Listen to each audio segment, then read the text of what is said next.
മാന്യപ്രേക്ഷകർക്ക് എൻ്റെ പ്രണാമം. സീതാദേവി ലക്ഷ്മണന്റെ അടുത്ത് വനവാസ കാലയളവിനിടയ്ക്ക് അതിശക്തമായ രീതിയിൽ പ്രതികരിക്കുന്ന ഒരു സന്ദർഭം രാമായണത്തിലുണ്ട്. അധ്യാത്മ രാമായണത്തിലുണ്ട്, വാൽമീകി രാമായണത്തിലുണ്ട്.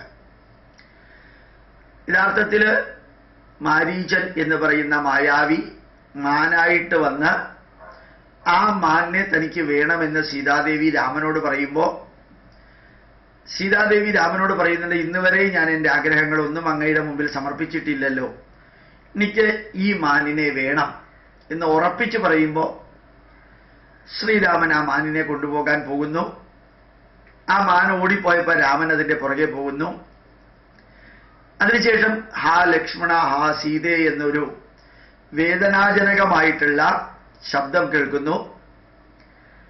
രാമൻ എന്തോ സംഭവിച്ചു എന്ന് പറഞ്ഞ് സീത ലക്ഷ്മണനോട് അന്വേഷിക്കാൻ പറയുന്നു.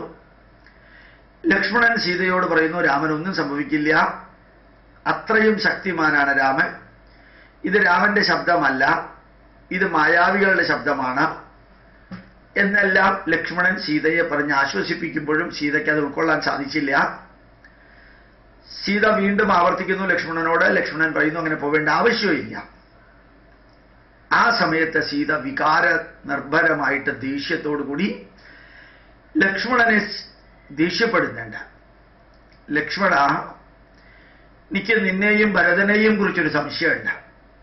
എൻ്റെ രാമൻ ഈ ലോകത്ത് നിന്ന് യാത്ര പറഞ്ഞാൽ, മരിച്ചാൽ എന്നെ നിങ്ങൾക്ക് ഉപയോഗിക്കാം എന്ന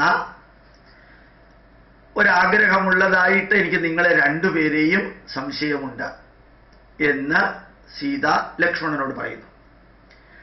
ആ വരികൾ കേട്ട ലക്ഷ്മണൻ വേദനയുടെ ക്ലൈമാക്സിലായിട്ട് സീതയ്ക്കൊന്നും സംഭവിക്കാതിരിക്കാൻ ഒരു രേഖ വരച്ച്, ഒരു വര വരച്ച് രാമനെ അന്വേഷിച്ചു പോകുന്നു. രാമന്റെ അടുത്ത് എത്തുമ്പോൾ രാമൻ ലക്ഷ്മണനോട് ചോദിക്കുന്നു, സീത എവിടെയെന്ന്. ലക്ഷ്മണൻ പറഞ്ഞു, അവർക്കൊന്നും സംഭവിക്കാതിരിക്കാൻ ഒരു ലക്ഷ്മണരേഖ വരച്ച് ഞാൻ അങ്ങയുടെ അടുത്തേക്ക് വന്നതാണ്. രാമൻ ചോദിക്കുന്നു, സീതയെയും കൊണ്ടുവരായിരുന്നില്ലേ, എന്തിന് ലക്ഷ്മണരേഖ വരച്ചു അവിടെ, എന്തിന് അങ്ങനെ ഒരു പ്രൊട്ടക്ഷൻ കൊടുത്തു, കൂടിക്കൊണ്ടുവന്നിരുന്നെങ്കിൽ പ്രശ്നം വരുമായിരുന്നില്ലല്ലോ.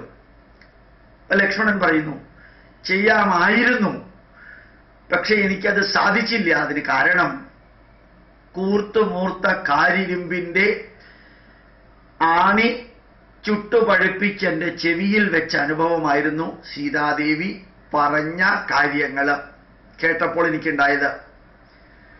അപ്പോൾ ഓർമ്മിക്കുക, അത് പറഞ്ഞപ്പോഴാണ് രാമന് വസ്തുത മനസ്സിലായത്. രാമായണത്തിലെ ഈ ഭാഗം ഇവിടെ നിൽക്കട്ടെ. ഇനി പറയാനുള്ളത് പറയാൻ വേണ്ടിയിട്ടാണ് ഞാൻ ഈ ഭാഗം പറഞ്ഞത്. ഇത് നേരത്തെ പറഞ്ഞിട്ടുള്ളതുമാണ്. ഓർമ്മിക്കുക, ഭാര്യയും ഭർത്താവായാലും അച്ഛനും അമ്മയും ആണെങ്കിലും മാതാപിതാക്കളും മക്കളുമാണെങ്കിലും സഹോദരന്മാരും സഹോദരിമാരും ആണെങ്കിലും കൂട്ടുകാരും ആണെങ്കിലും പരിചയക്കാരും ആണെങ്കിലും നമ്മൾ ആശ്രയിക്കുന്നവരാണെങ്കിലും നമ്മളെ ആശ്രയിക്കുന്നവരാണെങ്കിലും സുഹൃത്തുക്കളാണെങ്കിലും ശത്രുക്കളാണെങ്കിലും പരിചയക്കാരാണെങ്കിലും അല്ലെങ്കിലും എല്ലാം ഓർമ്മിക്കാനുള്ളൊരു കാര്യമുണ്ട്. ഈ പുറത്തു നിന്ന് കാണുന്ന രീതിയിലല്ല ഇവരുടെ എല്ലാം അകത്തുള്ളത്, നമ്മളുടെ അകത്തുള്ളത്. ഇവരുടെ എന്ന് പറയുന്നതിനേക്കാളും നല്ലത് നമ്മളുടെ അകത്തുള്ളത്. ശരിക്ക് ഒരു വ്യക്തിക്ക് ദേഷ്യം വരുമ്പോഴാണ് ആ വ്യക്തിയുടെ മനസ്സിനകത്ത് അടിഞ്ഞു കൂടിയതെല്ലാം പൊട്ടിത്തെറിച്ച് അയാള് പുറത്തേക്ക് പറയുന്നത്. അത്രയും കാലം ഇയാളുടെ മനസ്സിൽ ഇതെല്ലാമാണോ ഉണ്ടായിരുന്നത് എന്ന് പോലും നമുക്ക് അത്ഭുതം തോന്നും. ഇപ്പൊ എനിക്ക് എക്സിനെ കുറിച്ചോ വൈയെ കുറിച്ചോ ഉള്ള അഭിപ്രായങ്ങൾ ഉള്ളിലുണ്ടാവുമ്പോഴും പുറത്ത് ഞാൻ വളരെ ഭംഗിയായിട്ട് വളരെയധികം മധുരമായിട്ട് സംസാരിക്കും, നല്ല ഫേഷ്യൽ എക്സ്പ്രഷൻ, നല്ല ബിഹേവിയർ, നല്ല ബോഡി ലാംഗ്വേജ്. പക്ഷേ അതിൽ നിന്ന് പ്രശ്നത്തിലേക്ക് പോകുമ്പോൾ ചില വാക്കുകളൊന്നും മറ്റേയാൾ കേൾക്കാൻ പ്രതീക്ഷിച്ച മാതിരിയോ ഉദ്ദേശിച്ച മാതിരിയോ സംഭവിക്കുന്നു, ഒരിക്കലും ചിന്തിച്ച മാതിരിയോ ആവില്ല. അപ്പൊ നമ്മൾ കേൾക്കുന്ന വാക്കുകൾ യാഥാർത്ഥ്യത്തിൽ നിന്ന് കുറെ അകലെയാണ്. ഇപ്പൊ നമ്മൾ ഇന്നത്തെ അടുത്ത കാലത്ത് നടന്നത്, കുമാരി ജയലളിത മരിച്ചു. ഒത്തിരി ലക്ഷങ്ങൾ അവരുടെ അടുത്ത് വന്നു. ഡോക്ടർ APJ അബ്ദുൽ കലാം മരിച്ചു. പക്ഷേ കുറച്ച് മണിക്കൂറുകളും ദിവസങ്ങളും കഴിയുന്നതോടുകൂടി അതെല്ലാം നമ്മളുടെ സ്മരണയിൽ നിന്ന് മാറും. രാഷ്ട്രീയക്കാരൊരു പക്ഷേ എല്ലാ വർഷവും അത് ആചരിച്ചു എന്ന് പറയും. മരണദിവസം, ജന്മദിനം അതൊക്കെ ചെയ്തു എന്ന് വരും. പക്ഷെ നമ്മളുടെ മനസ്സിൽ ഇതൊന്നും നിൽക്കില്ല. ഇത് ജയലളിതയുടെയോ അബ്ദുൽ കലാമിൻ്റെയോ അല്ലെങ്കിൽ ബാലമുരളി കൃഷ്ണയുടെയോ രാഷ്ട്രീയ നേതാക്കന്മാരുടെയോ കാര്യം മാത്രമല്ല, നമ്മുടെ അച്ഛൻ്റെയും അമ്മയുടെയും മക്കളുടെയും കാര്യവും ഇത് തന്നെയാണ്. അവർ മരിച്ചു കഴിയുമ്പോൾ might is there, where is the sight. കുറച്ച് ദിവസങ്ങൾ നമ്മൾ ഓർമ്മിക്കും. അത് കഴിഞ്ഞാൽ മറവി എന്ന പ്രതിഭാസം നമ്മളെ തലോടിക്കൊണ്ട് മുമ്പോട്ട് പോകും. അപ്പൊ എത്ര സഹായിച്ച വ്യക്തിയാണെങ്കിലും, എത്രയധികം നമ്മൾ ആശ്രയിച്ച വ്യക്തിയാണെങ്കിലും, നമ്മളെ ആശ്രയിച്ച വ്യക്തിയാണെങ്കിലും, അതിലെ നന്മകളും കുറേയൊക്കെ തിന്മകളും ആരുടെയും മനസ്സിലുണ്ടാവില്ല. ഉണ്ടെങ്കിൽ കൂടുതലും തിന്മകളായിരിക്കും ഉണ്ടായിരിക്കുക. അത് ദേഷ്യം വരുമ്പോഴോ അല്ലെങ്കിൽ മദ്യപിക്കുമ്പോഴോ അല്ലെങ്കിൽ ഏതെങ്കിലും വിധത്തിൽ ഉള്ളിന്റെ വികാരങ്ങൾ പുറത്തേക്ക് വരേണ്ട സന്ദർഭം ഉണ്ടാവുമ്പോഴോ ആണ് യാഥാർത്ഥ്യങ്ങളെല്ലാം പുറത്തേക്ക് വരുന്നത്. അതുകൊണ്ട് ആരെയും അവസാനം വരെയും വിശ്വസിക്കുന്നു എന്ന പദപ്രയോഗം ഇല്ല. അയാൾ എന്നെ ചതിക്കും അല്ലെങ്കിൽ ചതിക്കില്ല, രണ്ടിലും പൂർണ്ണമായിട്ടും വിശ്വസിക്കരുത്.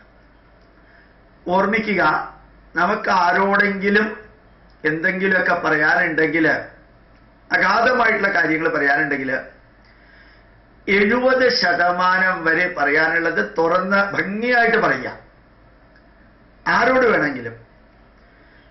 20% വളരെ സെലക്റ്റഡ് ആയിട്ടുള്ള വ്യക്തികളോട് മാത്രമേ പറയാവൂ.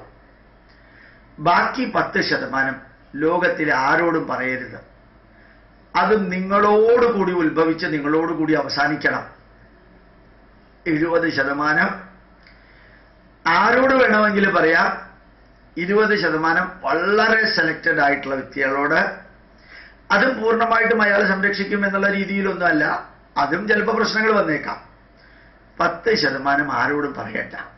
അത് നിങ്ങളിലൂടെ തന്നെ ജനിച്ച് നിലനിന്ന് ഇല്ലാതെയാവട്ടെ.